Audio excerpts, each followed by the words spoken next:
I got the call, I was on furlough that day, and my supervisor called me and asked me could I come on if I wasn't too busy, because we had a big fire in Horry County.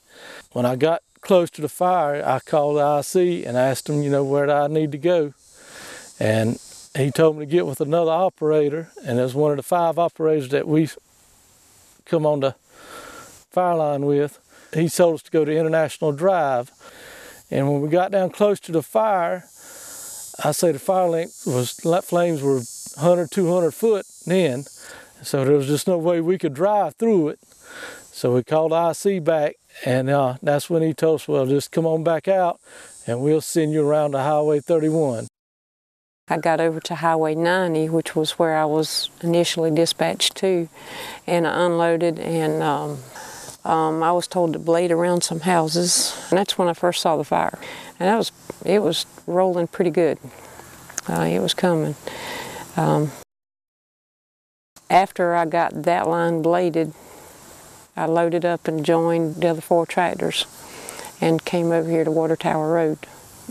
It had to be around 6 when we got to Water Tower Road, somewhere around in there, 5:30 or 6 o'clock. It was getting kind of dusk.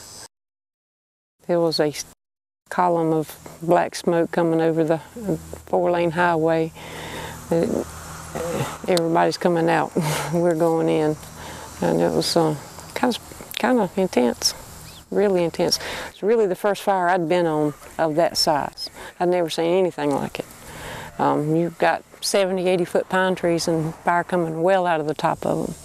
So, I mean, it was intense for me.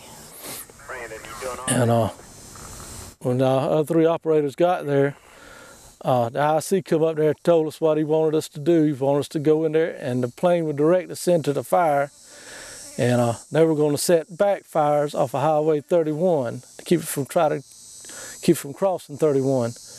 And so all 5 of us operators got in, started off Water Tower Road, and when we got to the fire, we made us a safety zone. We were actually right in the middle of the flank. So we headed towards Highway 31, where we're going to tie into the highway and then turn around and come back and tie in with the power lines. Fire behavior at that time wasn't that great. And we got on this old woods road right along the edge of the bay and the edge of the sand ridge. The flame lengths wasn't 2 to 4 foot, and down here in the bay, it's probably 8 or 10 foot. It just was coming above the bay bushes. And I mean, we were feeling pretty good about it. I mean, we weren't too worried about it then, because the fire, it kept dying down, and that's the way it usually does after it gets dark. The fire around here usually dies down. And so we weren't expecting anything. And so we just kept plowing right along the edge of the ridge until we got to the power line. After we left the sand ridge and hit the power line, we come down the power line, and the further we went, the boggier it got. And I finally bogged down. And when I bogged down, I hollered for Terry, and she come up behind me, and I got off my tractor and grabbed my winch cable and hooked to her tractor. And then Terry was going to try to move around and get in front of me, and then she bogged down. And so both of us were stuck, and after we both got stuck, we called for the other 3 operators to come and pull us out. About that time is when the fire blew up. The wind shifted direction, and the whole flank of the fire became a head fire. And that's when it really got intense there for a few minutes. You felt the wind as it shifted, and as it shifted, the noise escalated to an unimaginable degree. Sounded like a freight train or a tornado or something coming through. There was that loud whistling or blowing, and all the branches and the trees cracking and popping. And about that time is when we decided to go ahead and deploy. And you kind of look at your options, and you can't run in here. Your bulldozer's down, so it's no help to you. And that kind of limits your options. You've got nowhere to go. The last resort is your only resort, and that's your shelter. So for us, there really wasn't any other option. That fire was coming, there was no doubt about it, and there was no way we were going to outrun it. We couldn't even walk in here, much less black dark, can't see where you're going. There was no other option. That was the only option. There's not really much to debate then. We kind of hopped over to the other side of the power lines and kind of stomped down the grass that was right around us. And so we both got our shelters, we got off the tractors, and we went to the other side of the power line. And I mean, the fire, it was right there at us then. I mean, it was moving. I've never seen anything like that before, and you could feel the heat coming off of it and the embers just steady falling around you. We had both tractors, we'd cut both tractors off, and we left the lights on so we could see. We were both nervous. I was scared, and then we were up under the power line, and Terry said, "You don't think the power line will burn in half?" So I said, "Oh God." And that gave us something else to worry about. And so we just got on the edge of the power line and there was a little bit of a puddle of water there. And we just got in the middle of that water and got down in our shelters. But we were both scared and nervous. But we knew there's nowhere to run. I mean, the bay bushes are thick, you couldn't run down, you couldn't go back down the power line because the fire was coming too fast. Right before we deployed, we got on the radio and told them we were going to deploy. And I mean, the radio, it got quiet after that. I mean, you couldn't hear anything on the radio.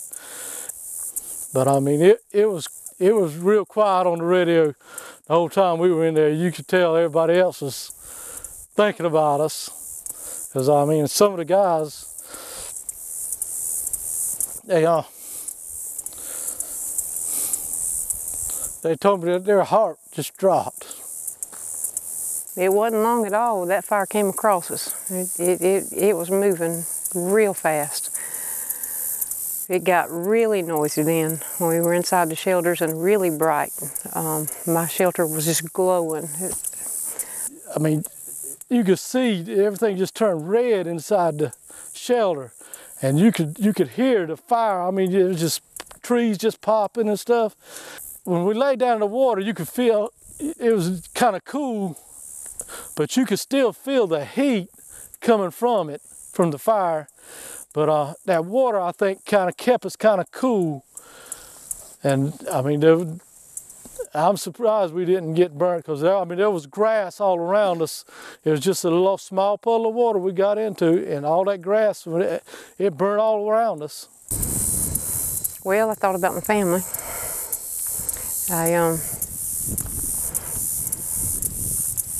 That's about all I thought about.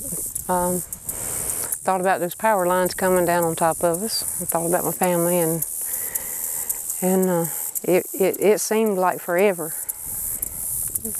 I know it was only just a couple minutes, but it just seemed like forever that that noise was going on.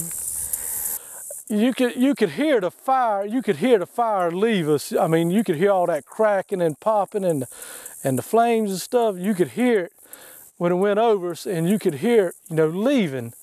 And I just kind of peeped out of the shelter, and you could still, there was a lot of embers still flying, but I mean, you could tell it was safe enough to come out. And I looked around at the fire, and I mean, I couldn't believe we'd got caught in that situation. I mean, it's just, we didn't expect it. It was just completely surprising to me. We kind of peeked our heads out, and there was still fire everywhere. It was in the air, it was all around us, but the noise level had just completely died down. I just couldn't believe how quiet it got, even with the fire all around. And we turned around and looked in the direction that the fire was going, and Wayne was in front of me. And all I could see was him standing there with the fire shelter slung over his shoulder, and the fire all in the air, and the embers going everywhere, and the fire was just moving that way, and it was intense.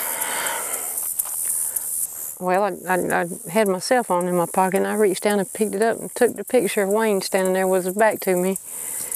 And he had the South Carolina forestry jacket on, and the air was just full of fire, and I just caught the moment.